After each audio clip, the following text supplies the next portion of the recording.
ભાજપે પંજાબી શીખોનું અપમાન કર્યું, માફી માગે શાહ કેજરીવાલ પરવેશ વર્માની ટિપ્પણી પર ભડક્યા. દિલ્હીના મુખ્યમંત્રી આતિશી અને આમ આદમી પાર્ટીના અધ્યક્ષ અરવિંદ કેજરીવાલે ભાજપ નેતા પરવેશ વર્માના નિવેદન પર આકરા પ્રહારો કર્યા છે. તેમણે ભાજપ પર પંજાબીઓ અને શીખ સમાજનું અપમાન કર્યું હોવાનો આરોપ મૂક્યો છે. કેજરીવાલે કેન્દ્રીય ગૃહમંત્રી અમિત શાહને પંજાબીઓની માફી માંગવા કહ્યું છે. ભાજપ નેતા પરવેશ વર્માએ આમ આદમી પાર્ટીના કારણે દિલ્હીમાં પંજાબના વાહનો ફરતા હોવાનો આક્ષેપ કર્યો હતો, જેનો જવાબ આપતા કેજરીવાલે ગૃહમંત્રી અમિત શાહને દેશના તમામ પંજાબીઓની માફી માંગવા કહ્યું છે. અરવિંદ કેજરીવાલે જણાવ્યું કે નવી દિલ્હીમાંથી ભાજપના ઉમેદવાર પરવેશ વર્માએ પંજાબીઓ પર જે આરોપ મૂક્યો છે તે અપમાનજનક છે. શું તેનો જ પંજાબના લોકોથી ડરી રહ્યા છે? તો તમામ પંજાબીઓ આતંકવાદી છે. પંજાબીઓએ દિલ્હી બનાવ્યો છે અને વિકસાવ્યો છે. તેઓ કેવી રીતે પંજાબીઓ વિરુદ્ધ આ પ્રકારની ટિપ્પણીઓ કરી શકે છે?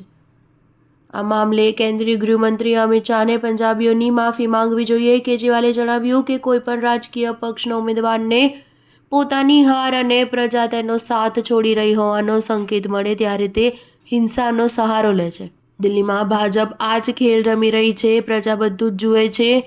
ભાજપ દિલ્હીમાં ગુંડાગીરી કરી રહી છે.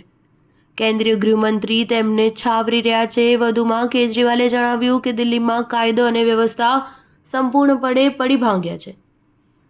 ભાજપ નેતા તેના પર કોઈ ધ્યાન નથી આપી રહ્યું. સમગ્ર દિલ્હી પોલીસ ભાજપને બચાવવામાં લાગી છે. કેજરીવાલે દાવો કર્યો હતો કે કેટલાક પોલીસ સ્ટેશન ઇન્ચાર્જે જણાવ્યું છે કે ભાજપને રક્ષણ આપવા માટે તેમને ગૃહ મંત્રાલય તરફથી સીધા આદેશ મળી રહ્યા છે.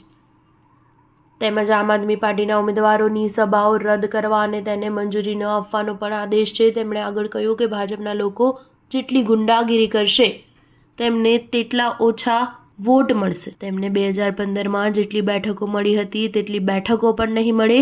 સીએમ આતિશીએ નોંધાવેલી ફરિયાદના આધારે તમામ લોકોની ધરપકડ થવી જોઈએ. સ્ટાર ન્યૂઝ 7 હંમેશા સચ્ચાઈની સાથે.